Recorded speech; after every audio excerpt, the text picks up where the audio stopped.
Hey buddies, we're back at it.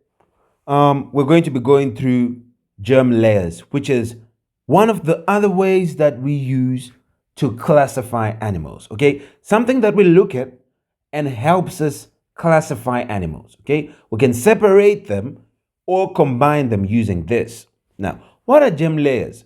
Well, germ layers, I'll start with the proper definition, then at the end, I'll show you a couple pictures, and then we'll talk more about what we would have discussed in the video. So, here's the definition. Let's start by going through the definition itself, and then at the end, we're going to see some pictures, then talk about what we've been talking about. Now, germ layer, here it says it's a group of cells in an embryo that differentiate to form all the tissues and organs of a body. So it's a group of cells or a layer of cells. When we say we have a germ layer, we have a layer of cells in an embryo that will then go on to form all the tissues that you have in your body and all the other organs that you have in your body. Okay, I'll talk more about all this. One of the quick questions that I would like to address right now is, why do we use the word germ? Is it bacteria germ? No, it's not bacteria germ. The word germ in this case comes from the Latin word German. Okay, the Latin word is German. Okay, Germen. This is the Latin word that they use to make the word germ. Now, this word means to grow. Okay, German means to grow or to sprout. And what it's just trying to say, when we say these are the German layers, these are the cells of layers that then, or the layers of cells rather, that then grow on to become all the other tissues and organs in your body, like the muscles, or the lungs, whatever you have, anything else that you could have in your body, or what any other animal would then have, comes from the germ layers that it had. And it's just the cells. Remember that cells have genes that tell them to grow into a certain thing, right? To become a certain thing, to produce something. So these cells will grow on to become many different things, right? Muscles, hair, skin, whatever it is. These come from the germ layers. So germ layers are the layers of cells that are found in the embryo that then go on to become to form the organs and tissues in an adult's body. Okay, they are a group of cells in an embryo that then go on to form the organs and the tissues in a grown person's body. Now, here, if you see the next line, it says they are the primary layers of cells, right? Primary layers of cells formed during embryonic development. Here, when we say the word primary, this just means that it is a starting point. Okay, they are the starting point from which then everything will then grow. Okay, they are there at the start, early stage of your growth. These layers are there, and then they then grow on to become all the other organs, right? Now here tells you that we have three types of layers in an embryo. I'll show you a picture of an embryo and we'll talk about it just now, and then you get to understand it better. But we have three types of layers: layer 1, layer 2, layer 3. We could have three of them, and these are, we'll talk more about having three and whatever. These are ectoderm. These are the three types that are there. One is ectoderm. Ectoderm is the outermost layer. The word ecto, whenever you see the word ecto, it means outer, the outermost, or the external one, the outermost thing. So when we say ecto, it's outer. Derm just means layer, okay, or the skin or the layer. So when we say the ectoderm, it is the outer layer, right? Or the outer skin. So we say ectoderm, outermost layer. Ecto means outside. It's a prefix. It means outside. So this is the outermost layer. And what is important is you must know these three layers, know them, and know what they go on to become. That could be helpful. So ectoderm is the outermost layer because it's ecto, right? Is the outermost layer of cells. And what does it develop to become as this embryo is growing? What does it then develop to become? This develops to form the skin and nervous system. Okay, it develops to form the skin and nervous system. Not only that, the hair as well. It develops to form the skin, the hair, and the nervous system. Okay, so when we talk about the nervous system, we're talking about those nerves. Usually, when we have a vertebrate, when we say nervous system, we mean the brain and the spinal cord. So the spinal cord. This comes from the outermost. So outermost makes the skin, the hair, and the nervous system. Don't forget, that's the outermost. Now, endoderm, endo means inner, innermost, the innermost thing. When we say endo, we just mean the inside. So when we say endoderm, remember derm means layer. Endo is a prefix which means inner. So when we say endoderm, we're now talking about the innermost layer of cells, the ones that are in the inside. These go on to become what? They make the digestive system, the lining of the digestive system. Let's not just say the digestive system, no, but the lining. So they make the lining of the digestive system, of the alimentary canal, the tube that starts at the mouth, then goes all the way to the anus. That tube, the lining, is made by the endoderm. The innermost of all the three of them is the innermost. It makes the lining of the digestive system. And then what else does it make? It makes the respiratory system. Respiratory system, yes, the breathing system, like lungs and stuff. It makes that as well. And what else? Are these the only thing? No, it also makes things like the heart. Okay?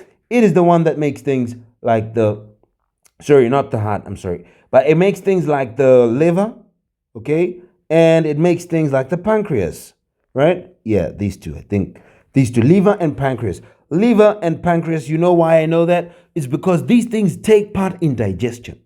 So these internal organs that take part in digestion are part of the endodermic system, or endoderm. Let's say part of the endoderm, right? So we have the ectoderm, which we say is the skin, the hair, and the nervous system.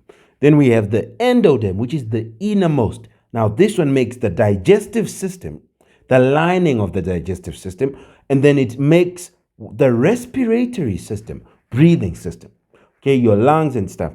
And then it also makes the internal organs that help in digestion, liver, pancreas. These ones come from the endoderm. So the cells that are in the endoderm are the ones that are going to turn and become liver cells and cells in the pancreas. And these other things, they will grow to be a liver, a pancreas, all these things, right? What about the cells in the mesoderm? What is the meso? Meso means middle. Whenever we say meso, it just means middle. So when we say mesoderm, it's the middle layer. It's the middle layer of cells. And these, as an embryo is growing into an adult, as an embryo is growing, if it's a human, into a fetus, right? That's the most adult form of your growth there. As you are growing, as the embryo is growing, what happens? We have this mesoderm, and the mesoderm is the middle layer of cells. These ones go and become things like the bones, the circulatory system, and the muscles. So the muscles, your bones, and your circulatory system. By circulatory system, we mean the heart, right? And its blood vessels as well, right? Blood vessels, the heart. These ones are part of the mesoderm. Circulatory system, the heart, the blood vessels, the muscles. These are all, and the bones as well. These are all part of the mesoderm. Don't forget that. Don't forget that. Now, if you know that, then that is going to be better. So here we say the muscle, bones, and circulatory system. And we say, when we say circulatory system, we're talking about the heart, and we are talking about the blood vessels. Okay, talking about the heart and the blood vessels. Let's see some images and let's go in and talk about this. Now, when we want to see these three layers in an embryo. Now, what is an embryo? Where does it come from? An embryo comes from a zygote. Now, remember what happens is a sperm, if it's like talking about animals, because here we are dealing with animals. Animal diversity. We're talking about animals. So a sperm would meet an egg, right? Now, when a sperm would meet an egg, what then happens? They come together, the egg becomes fertilized, and it is now called a zygote. A zygote is one cell that is made from the combination of a sperm and an egg. That's a zygote. It's a fertilized egg. It's one thing, which is half the genes of your father and half of your mother. Now, what then happens is the zygote will start to go through mitosis. It is going to start splitting, and that is what we call cleavage, where it is going to break up into many cells, because a zygote is one. Breaks into many cells, and that thing, that ball that now has many cells, is what we then call the embryo. So an embryo is a ball of cells that have been formed from the zygote. Now, this embryo at some stage is called the blastula. A blastula is just a ball of cells, okay? Nothing special about it. And inside a blastula is liquid, and that liquid is called blastocele. Blastocele is just a liquid that keeps your blastula in place, right? Blastula is just a ball of cells, and they haven't yet been separated into the three layers that we're talking about. No, it's still just one big bunch of cells. Then they will, as it keeps going on, as we have this cleavage, we are going to get to a stage which is now called gastrula. Gastrulation, coming from blastula to grastula or gastrula, sir. Gastrula pronunciation. Gastrula. Gastrula is now having three layers. So when we get to gastrula, we now have the three layers that we are talking about. We'll now have our ball of cells having three layers. Okay? The outermost is called the ectoderm, innermost endoderm, and the middle one, if it's there, it's not always there. Not all animals have it, but for the animals that have it, like human beings and other complex animals, they would then have something in between, a layer in between the ectoderm, which is the outermost, and the endoderm, which is the innermost. And that layer is going to be called the mesoderm. Okay, that is what happens. Let me show you a better image. Here is a better image of a gastrula. So here we started with this, right? This just came from a zygote. We have this. It was cleavage, and we made our embryo, right? And our embryo will get to a level where it is now called a blastula. That's still an embryo. A blastula is just a ball of cells with inside it is the blastocele, right? Which is a liquid that keeps it in place and does other things. Then it will get to a stage where it's now called gastrula or gastrula. Now, at this stage, it now has the layers that we are talking about. And these are the germ layers. So the cells are not just one layer, but they are three different layers. Then those three different layers, as it is growing to as embryonic development. What we are talking about here is called embryonic development. It's the growth of the embryo. The embryo is growing from a zygote. It goes to an embryo. The embryo is growing. But right now, when they talk about embryonic development, we can look at different things. But right now, we are only focusing on the germ layers. These three: mesoderm, ectoderm, and endoderm. These three, right? We are only focusing on that. As our embryo is growing, what happens? It gets to a stage where it's called a gastrula, where we now have the mesoderm, ectoderm, and endoderm, right? These three layers are the ones we talked about, that as this embryo will keep growing, these three layers, the endoderm, what is it going to make? We talked about it, and we said it makes the digestive system, which is the innermost part of you, the digestive lining of the digestive gut, lining of the digest. And what else does it make? Only that? No, it also makes the breathing guys, respiratory system, right? And then we talked about the mesoderm, and this mesoderm is the in between, and we saw that it makes it makes the muscles, it makes the bones, and it also makes the circulatory system. Circulatory system is the heart and the blood vessels. Yes. So those in between guys. It also makes the liver, okay, the kidneys. I mean, those are part of, because they don't take part in digestion, right? Kidneys, these internal organs that don't take part in digestion, are not the endo, but they are the meso, the in between. It's not the in most inside is digestion and its friends and the breathing. Then the middle one is the circulatory, the heart and stuff, right? And then the outer one is just the skin and the hair and the nervous system for response, the senses, right? Good. Now that's it. And that is what you needed to know. So these three layers, now you know them. What do you know about them? That they are there in an embryo, right? These three layers are there in an embryo at some stage during embryonic development, right? When the embryo gets to a stage called a gastrula, that is when you now begin to see these three layers. That is when you will see these three layers. Where does an embryo come from? It comes from a zygote. So zygote gets fertilized, now starts going through mitosis, splitting, becomes an embryo, and the embryo goes through stages. It goes through blastula. At blastula, we don't have these three layers yet.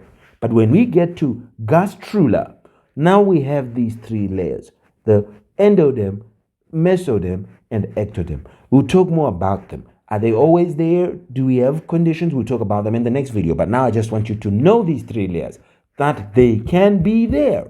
There are three possible layers: endo, meso, ecto, right? It depends on the animal. If the animal does not have the things found in mesoderm, then it will not have a mesoderm, okay? Because mesoderm, as we saw, it has things like what? It is the middle layer that has the muscles, the bones, the kidneys and stuff, and also the heart and stuff. So we'll see. It all depends on the animal. Is it that complex? Does it have that? Then we'll see if it has a mesoderm. But it doesn't always have one. Not all animals have it, okay? But it's something you gotta know them first. Then we'll be able to use them in classifying, right? Great. Now here is the last image. It just shows you a human being. We are one type of an animal, right? Yeah. So we might as well show us. And we know that, let me choose a black crayon. We know that if we see here, the hair, okay, everything that I put in black, it's like the hair, it just tells you that it comes from the ectoderm. And here we have the skin, right? And we have the sensory neurons, but I'm not sure they're visible here. Then if we come from there, if we choose, say I'm going to use blue now, right? In blue, if we now look at this, the bones, what did we talk about? We talked about the bones. This is now the mesoderm. Huh? We now have the bones. They are part of the mesoderm. And what else do we have that is part of the mesoderm that is seen here? We said the bones, and we said the pipes in which that carry blood here. These pipes. They are called blood vessels. These ones. These blood vessels. They are also part of the in-between thing, right? These blood vessels. Okay, now that's it. That's what we can see. We can't see the heart and stuff, okay? Now let's go and put green and talk about the last thing. What about now these lungs that are used for breathing? They are part of the endoderm, right? The lungs. I'm not sure if you can see that. Let me choose a different crayon. Choose reddish. These lungs, these are now part of the endoderm. So ectoderm is in black, mesoderm in blue, and look at the lungs. They are red. They were made from the cells that were in the endoderm. Cells that were in the endoderm grew and became the lungs. That's what we have. Anyway, this is it, and that's it. Thanks for watching. See you in the next video. Bye.